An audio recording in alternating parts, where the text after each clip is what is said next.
नमस्कार दोस्तों, मेरा नाम आलोक शुक्ला है। मैं एक्टिंग पाठशाला में आपको अपने अनुभवों के साथ एक्टिंग और उससे रिलेटेड आसपास के जो क्षेत्र हैं उसके बारे में आपसे मैं बात करता हूं। और आप लोगों को बहुत प्यार मिल रहा है, आप लाइक कर रहे हैं, सब्सक्राइब कर रहे हैं, कमेंट्स कर रहे हैं। तो हनुमंत शर्मा जी जो मेरे रंग साथी हैं रीवा के, उनका बहुत बहुत धन्यवाद। आयाम मेहता जी जो मुंबई के मेरे रंग साथी हैं, उनका बहुत बहुत धन्यवाद। और एक नाट्य संस्था है, मैं जब वो एपिसोड बनाऊंगा तब बताऊंगा। उन्होंने करेक्टर के बारे में बात करने के लिए बोला है, तो वो भी आगे के एपिसोड में आप देखते रहिए प्लीज़, तो मैं बताता रहूँगा।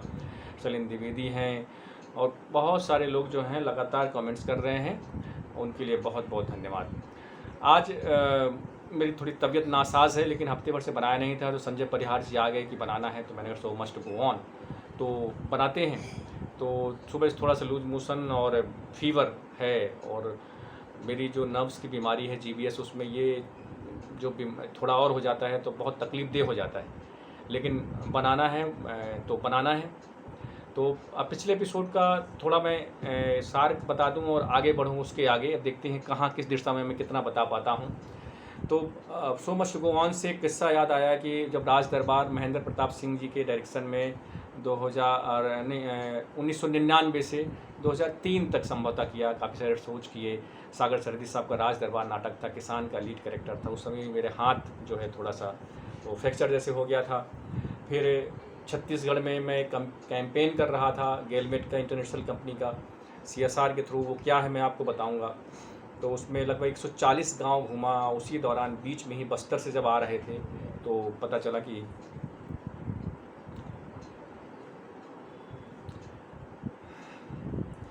रीवा में मेरी माँ का निधन हो गया। तो मैं गया वहाँ, मैं मतलब दोस्त कमलेश थे, रीवा के ही थे, उनकी गाड़ी में थे, तो वो उन्होंने रायपुर छोड़ा और बोला आ जाइएगा सर, होगा नहीं अकेले मुझसे। तो ये एक बात थी। और उसके बाद फिर जैसे तैसे टिकट कराया और मैं अंत्येष्टि में अंतिम दर्शन कर पाया। और उसके बाद फिर वापस मुझे छत्तीसगढ़ जाना पड़ा, सरगुजा, फिर सूरजपुर, जसपुर। बहुत बुरी हालत होती थी कैंपेन में, मतलब जैसे अभी मैं इस तकलीफ़ में हूँ, लेकिन सो मस्ट गो ऑन। ये रंगकर्म सिखाता है आपको भी, मुझे भी, मैं अलग नहीं हूँ। तो बहरहाल ये सब चीज़ें हुई, तो ये छोटे मोटे बुखार और तबीयत ख़राब मुझे इतना रोक पाएगी ऐसा तो संभव नहीं है। यही ज़िंदगी है मेरी। तो बहरहाल फिर शुरुआत करते हैं। सीएसआर की बात हुई, मैंने बोला था ट्रेंड एक्टर के लिए बहुत सारी संभावनाएं हैं। पिछले एपिसोड में बताया था कि बहुत जगह उनके लिए संभावना है। वो एपिसोड देख लीजिएगा आप, पिछला वाला। उसके आगे मैं बताऊं आपको कि जो ट्रेंड एक्टर है, जो जहाँ से ट्रेनिंग करते हैं, एनएसडी हो या मध्य प्रदेश स्कूल ड्रामा हो, वो आपको ज़िंदगी भर लगभग आपके साथ रहते हैं और आपको जो सोच करते हैं उसके लिए बुलाते हैं, वर्कशॉप के लिए पूरे मतलब मध्य प्रदेश के लिए बुलाते हैं, और एनएसडी वाले पूरे देश में आपको भेजते हैं, बीच बीच भेजते हैं। आप उनके संपर्क में जो रहते हैं वो जानते हैं, और उन्हें प्रोडक्शन के लिए भी कुछ ना कुछ मतलब वो मदद करते ही रहता है कि सोच जो करते हैं उसको अपने यहाँ करवाते हैं, पूरे देश में उनको भेजते रहते हैं। तो ये उनके साथ बड़ी अच्छी बात ट्रेंड है। तो वो अच्छी बात है उनको कि उनको अगर वो चाहें संपर्क में रहें और इसी थिएटर में करना चाहते हैं, मुंबई उनको बहुत ज़्यादा भाव नहीं दे रहा है, तो ये एक रास्ता है कि वह अपने अपने स्कूल, अपने ट्रेनिंग स्कूल से वो इसके बारे में कर सकते हैं। विदाउट ट्रेनिंग भी अगर अप्रोच करते हैं, जैसे कि जो रिपेट्री होती है, रिपेट्री तो मिल ही जाती है, एक दो की आराम से मिल जाती है, बहुत तकलीफ दे स्थितियाँ नहीं होती, आपको सिर्फ पेपर भरने पड़ते हैं, सबमिट करने पड़ते हैं। तो एक दो पहले शुरुआत होती है, और उसके आगे फिर जो 1-5 और इस तरह से बढ़ता रहता है, 1-20 वो बढ़ता रहता है। इसमें पहले एक गुरु होता है, 2 चेले, उसके बाद फिर 2 गुरु और ज़्यादा चेले हो जाते हैं, इस तरीके से वो चीज़ें। तो उनको 12,000 रुपये लगभग मिलता है, और जो स्टूडेंट्स हैं उनको, जो एक्टर हैं उनको 6,000 के आसपास मिलता है। तो बड़ी अगर रिपेट्री में जुड़ जाएंगे या खुद की रिपेट्री अगर आप शुरू करेंगे, ज़्यादातर लोग रिपेट्री करते हैं। मैं आपको बताऊं कि ओम कटारे मुंबई में व्यावसायिक नाटक करते हैं, लेकिन उनकी भी रिपेट्री है, और उनका अमन वर्मा के साथ मतलब इसी पैसे देने के मामले में कुछ मतभेद हुए और 2 फाड़ हो गए। रिपेट्री बड़े बड़े लोग रिपेट्री रखते हैं, लेकिन वो बताते नहीं हैं। प्रचार माध्यमों में बहुत ज़्यादा न करके ब्रोशर में लिख देते हैं, जैसे लेखक के साथ होता है कि नाटक कर रहे होते हैं, सिर्फ डायरेक्टर का नाम लिखा होता है और राइटर का नाम कहीं ब्रोशर में या उसमें बुला देते हैं। पता नहीं ऐसा क्यों करते हैं, छोटे या बड़े डायरेक्टर सब ये कर रहे होते हैं। तो बहरहाल, तो वो हमारा टॉपिक नहीं है, एक उससे रिलेटेड निकला तो मैंने आपको बताया। कि और मैं भटक भी सकता हूँ क्योंकि फीवर में बात कर रहा हूँ, तो मैं थोड़ा सा भटक जाऊँ इधर से, फिर वापस आऊँगा मैं, तो आप उसको जो है तो प्लीज़ माफ़ कीजिएगा, लेकिन कोशिश कर रहा हूँ। तो एक तो अनुदान वाली बात हो गई। अनुदान की और बात बताऊँगा मैं इसके आगे, शायद अगला एपिसोड में अनुदान के बारे में पूरा एपिसोड बनाऊँ। तो जॉब के बारे में और ये जो ट्रेंड लोग हैं उनके बारे में मैंने बताया। और इसके अलावा लगभग हर प्राइवेट जो प्राइवेट लिमिटेड कंपनियाँ होती हैं उसमें मीडिया डिपार्टमेंट होता है, कल्चरल डिपार्टमेंट होता है, एनजीओज़ में होता है, और उसमें भी जो है तो ध्यान आप चाहें तो अप्रोच कर सकते हैं।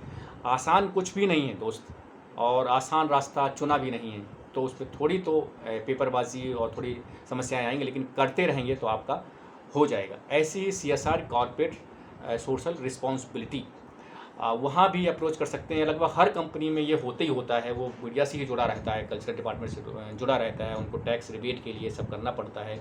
और उसका अमाउंट जानेंगे तो आश्चर्यचकित हो जाएंगे। कुछ समय तक 6,000 करोड़ और अभी लगभग 10-11 हज़ार करोड़ इसका बजट है। और उसमें थोड़ी सी धांधली होती है कि 1-2 करते हैं और उसको 10-12 दिखा देते हैं। पटियाला में मैं किसी के साथ गया था, उन्होंने ऐसा किया था। मैं कंपनी का नाम नहीं लूँगा, ठीक है, जो भी है। बहुत प्रेशर करेंगे तो मैं इनबॉक्स पे ज़रूर डाल दूँगा, आपको बता दूँगा कि उन्होंने 2 दिन में किसी कंपनी के थ्रू गया था, उन्होंने बोला आगे बोल दीजिएगा कि 1 महीना आपने किया हुआ है। तो इस तरीके से चीज़ें भी चलती हैं। तो बहरहाल मैं कहता हूँ अच्छा काम करके अगर आप थोड़ा बहुत कमाते हैं तो मुझे उसमें कोई गुरेज नहीं है। कोई अगर बोलता है तो गलत बोलता है भाई। ज़्यादातर लोग करप्शन कर रहे होते हैं, तो एक अच्छा काम करके 1 दिन एक्स्ट्रा 2 दिन एक्स्ट्रा लिख के अगर हो रहा है तो ठीक है, आपको घुसना चाहिए। CSR बहुत बड़ी चीज़ है, कॉर्पोरेट सोशल रिस्पॉन्सिबिलिटी। ध्यान रखिए, ये जॉब सेक्टर जॉब करना चाहे तो उनके लिए, और जो उनके अंदर कल्चरल एक्टिविटीज़ का जो कीड़ा है, नाटक का जो भी सब वो करते हैं, नुक्कड़ नाटक वगैरह करते हैं, कैंपेन वगैरह करते हैं, ये ट्रेंड लोग वहाँ चाहिए होते हैं। और अगर आप ट्रेंड नहीं है लेकिन काफ़ी अनुभव है तो भी आप उसमें कोशिश कर सकते हैं। तो मैंने बताया NGO है, CSR है जो बोला। और इसके अलावा मैंने पीछे बताया था कि ये जो ड्रामा स्कूल हैं बहुत सारे, वहाँ हो सकते हैं। जॉब सेक्टर बहुत सारा है। अगर आप मुंबई में बहुत ज़्यादा नहीं कर पाते हैं तो आपका बहुत खुला आसमान है। आप ट्रेन डायरेक्टर के लिए उनकी संस्था बहुत कोऑपरेटिव होती है, और जो ट्रेन नहीं है उनके लिए भी अगर कोशिश करते रहें, सब अपना न्यूज़ कटिंग वगैरह सब रखते रहिए, फिर अप्लाई कर देंगे तो लगभग हो जाएगा। शुरुआत तो हो ही जाएगी। मैंने भी कोशिश की थी, लेकिन बीमारी के समय मुझे 2-2 बार बोला गया। लेकिन मैंने रीवा में अपने सहयोगी को बोला तो पता नहीं क्यों वो कर नहीं पाए। वो उनका अपना जैसी भी व्यस्तता रही हो, लेकिन वो कर नहीं पाए। और 2 साल मुझे बीमारी के बाद भी मुझे ऑफ़र आया कि भर दीजिए, आपको भरना चाहिए, आप जब थिएटर कर रहे हैं, लिखते हैं, पढ़ते हैं। तो वो नहीं हो पाया। ठीक होने के बाद देखते हैं कि क्या होता है। तो कहते हैं खुद के बिना मरे स्वर्ग नहीं मिलता है, तो वो मुझे समझ में आ गया। तो बहरहाल आपको खुद करना पड़ेगा। और अनुदान की बात देखिए, कोई बताता नहीं है, मैं आपको सीधे से बात बोलूँ। बहुत मतलब मुझे चूँकि ये जानकारी करते करते लोगों से मिली है। मिनिस्ट्री में बैठा हूँ, संगीत नाटक अकादमी में बैठा हूँ, NST में बैठा हूँ, PhD पे बैठा हूँ, मतलब लगभग बहुत सारे ट्रेनिंग स्कूल में मैं बैठा हूँ। जानकारी ली, बड़े लोगों से बातचीत हुई है, इंटरव्यू किए हैं उनके, तो मुझे जानकारी मिली है कि का जो प्रोडक्शन ग्रांट है इंडिविजुअल बंद हो गया है। पहले इंडिविजुअल होता था, अब ग्रुप का होता है। तो ग्रुप में आपका एक तो संगीत नाटक अकादमी करते करता ट्रेंड वालों के NST भी करता है, और अगर बहुत अप्रोच है तो जो आप बहुत अनुभवी हैं तो भी वो करता है। तो इसमें जो है तो संगीत नाटक अकादमी आपको पब्लिकेशन में भी मदद करता है, प्रोडक्शन ग्रांट भी देता है, बहुत सारी आपके, और फेस्टिवल ग्रांट भी देता है। फेस्टिवल जो कर रहे होते हैं तो देख रहे होते हैं ना, तो वो भी वहाँ से आप कई सारे ग्रुप को ले लीजिए, उनका फेस्टिवल करिए, और उसके बाद भी उसमें आपको आपकी मेहनत का पैसा आपको बच ही जाएगा। तो ये मेरा पूरा विश्वास है, क्योंकि बचता है। और हालांकि मैंने पूरा खर्च कर दिया था। मेरा एक बार मुझे ग्रांट मिली थी साहित्य कला परिषद दिल्ली से, ख्वाब नाटक जो किया था उसमें काट के कूट के पैसे जो है तो 29,000-30,000 के आसपास मिले थे। हालांकि वो पूरा टोटल 35,000 था। तो टैक्स जो बचा था वही बाद में मुझे जो है तो मिला। बाकी मैंने अपने जो भी आर्टिस्ट थे पूरा मैंने बांट दिया। तो ये थोड़ा सा आपको देखना पड़ेगा कि आप अपना बजट भी देखें, अपने खर्चे भी देखें, और उसके बाद आर्टिस्टों को देते हैं लोग बाग। आप लोग किसी को बुरा लगे तो माफ़ी चाहता हूँ, लेकिन जो हकीकत है उसको तो स्वीकार करना ही पड़ेगा। और इसके अलावा कल्चर मिनिस्ट्री में बहुत इससे भी बड़ा प्रोडक्शन ग्रांट है। यहाँ 1 लाख 2 लाख होगा, फेस्टिवल का तो होता है, हर जगह होता है, फेस्टिवल का तो होता ही है, लेकिन वहाँ प्रोडक्शन ग्रांट ड्रामा का है वो 5 लाख के आसपास होता है। तो 3.5-4 तक आपको मिल जाता है अगर आप भरते हैं। जुगाड़ थोड़ा सा संपर्क तो रखना पड़ेगा।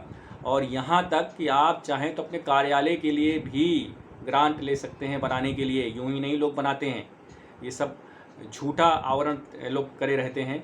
और इवन कि जो थिएटर है, नाट्यगृह के लिए लोग स्ट्रगल करते हैं, लेकिन मैंने जो भी रीवा में स्ट्रगल किया उसके बाद भी कोशिश की थी। प्रहलाद पटेल जी के समय मिला था तो मुझे पता चला, उन्होंने बोला कि आप अपने कलेक्टर से ज़मीन लिखवा दीजिए और उसको मध्य प्रदेश कल्चर मिनिस्ट्री से मेरे पास भेज दीजिए। लगभग 1.5 करोड़ के आसपास, 2 करोड़ के आसपास जो है इसमें ग्रांट मिल जाता है।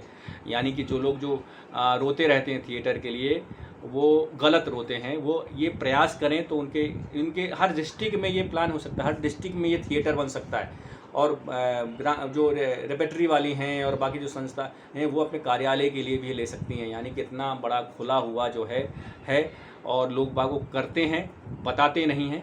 मैंने आपको इसलिए बताया कि आपको, मुझे भी जब 86 में जब मैंने थिएटर शुरुआत की थी जयदीप साहब के साथ रीवा में, तो उसके बाद जैसे फिर अनवार भाईजान के साथ किया, हम लोग को ग्रांट के बारे में बहुत ज़्यादा जानकारी नहीं होती थी। क्यों नहीं होती थी इसके बारे में पता नहीं मुझे, लेकिन नहीं होती थी। और लेकिन तब भी ग्रांट था, ज़्यादा नहीं था लेकिन था। ग्रांट धीरे धीरे बढ़ा है। और फेलोशिप तो आप जानती हैं, अगर 40 साल के ऊपर है तो सीनियर फेलोशिप में आपको जाना भी नहीं पड़ता, आप सिर्फ फॉर्म भर दीजिए और ईश्वर से वो करिए। आप अच्छा सब्जेक्ट लिखिए, कंटेंट लिखिए और उसमें आपको 20,000 हर महीने मिलेंगे। तो यानी कि लगभग 4,80,000 के आसपास मिल जाता है। और अगर जूनियर है तो उसमें इंटरव्यू के लिए जाना पड़ता है, तो उसमें 10,000 हर महीने मिलते हैं। तो आपको 2,40,000 रुपये मिल जाते हैं साल 2 साल में। तो यानी कि फेलोशिप है, जूनियर फेलोशिप और बहुत सारी संगीत नाटक अकादमी, मतलब फेलोशिप तो मतलब दुनिया भर की हैं। ठीक है, आप लंदन में अप्लाई करेंगे तो लंदन में भी है। ठीक है, वहाँ के उसमें भी आप कर सकते हैं, लिखने के लिए, पढ़ने के लिए, कुछ भी करने के लिए फेलोशिप का बहुत खुला हुआ बाज़ार है। और उसको अनुदान भी कम नहीं है। तो उसके लिए बस थोड़ा सा ये मैं कह रहा हूँ तो आसान नहीं, आसान होता तो फिर हर आदमी कर लेता, लेकिन हाँ पता नहीं होता। तो मैं आपको इसके बारे में जानकारी दे रहा हूँ कि अनुदान के थ्रू अगर आप बॉम्बे जा रहे हैं, नहीं जा पा रहे हैं, अपने घर में ही कर रहे हैं, तो मैं अगले इस एपिसोड में तो मैंने बताया आपको। और इसके बाद जो है आपको मैं अगले एपिसोड में बताऊंगा कि जो बॉम्बे नहीं, मैं मतलब अगले एपिसोड में ही बात करूंगा कि बॉम्बे जो नहीं जा पा रहे हैं, ये तो है ही है, लेकिन इसके अलावा भी एक्टिंग के बहुत सारे अवसर है, इसके बारे में खुलासा करूंगा नेक्स्ट एपिसोड में। अभी इस एपिसोड में इतना ही। अब देखिए एनर्जी कितनी आ गई बोलते बात करते हुए। तो यही रंगकर्म का जो है तो एक बहुत बड़ा एहसान है, एक आर्टिस्ट के प्रति कि कुछ करना चाहता है तो कर ही लेता है। तो आप लोग को बहुत बहुत धन्यवाद। और आप सब्सक्राइब प्लीज़ करते रहें। सवाल मैंने बोला है, एक ही सवाल मेरे पास आया है कैरेक्टर के बारे में, तो मैं उसके बारे में डिटेल में बताऊंगा। 2 तरीके से होते हैं, किस तरीके से कर सकते हैं उसमें उदाहरण भी बताऊंगा। और इसके लेकिन नेक्स्ट एपिसोड में मैं छोटे छोटे एपिसोड बनाता हूं कि आप पूरे देख सकें, समझ सकें, जान सकें। तो इस एपिसोड को अंत तक आप देखेंगे तो आप, आज संजय परिहार जी को बहुत सारी खांसी हो रही है, तो बीच बीच में खांसी आए तो उसको माफ़ कर दीजिएगा, क्योंकि पानी ना वो पी पाएँ ना मैं पी पाए, बस रेल पे बना दिया, चलो बना देते हैं। तो प्लीज़ सवाल करते रहें और सब्सक्राइब करते रहें, कमेंट्स करते रहें। और मैं कुछ लोगों से अप्रोच कर रहा हूं कि आपको इसमें एक्टिंग टिप्स दें, वो आ जाएंगे तो उनको भी इनकॉर्पोरेट करूंगा। और इसके बारे में अगली बार मैंने बोल दिया कि जो मैं पहले इस सब के बारे में बताना चाहता हूं कि एक्टिंग तो लगभग सबको आ ही रही होती है, थोड़ा सा बताना पड़ता है, रियलिस्टिक मेथड जो भी है, थोड़ा सा एक तरीका है वो मैं बताऊँगा आपको। लेकिन उसके पहले अपॉर्चुनिटीज़ कितनी हैं आपके पास, तो उसमें परेशान होने की ज़रूरत नहीं है। माँ बाप को भी, पेरेंट्स को भी, अब वो चाहें तो अपने बच्चों को इस दिशा में भी भेज सकते हैं। तो बस उनको एक आंखें खोल कर रखने की ज़रूरत है, तो आपके पास हर चीज़ अवेलेबल हो जाएगी। रंगकर में थोड़ी समस्याएं आएंगी, वो आएंगी ही आएंगी। तो जो मैंने पहले ही बोला, तो उसको आप झेलते हुए आप चाहेंगे तो अपने मनपसंद का जो काम कर रहे हैं वो करते ही रहेंगे। तो बहुत बहुत धन्यवाद।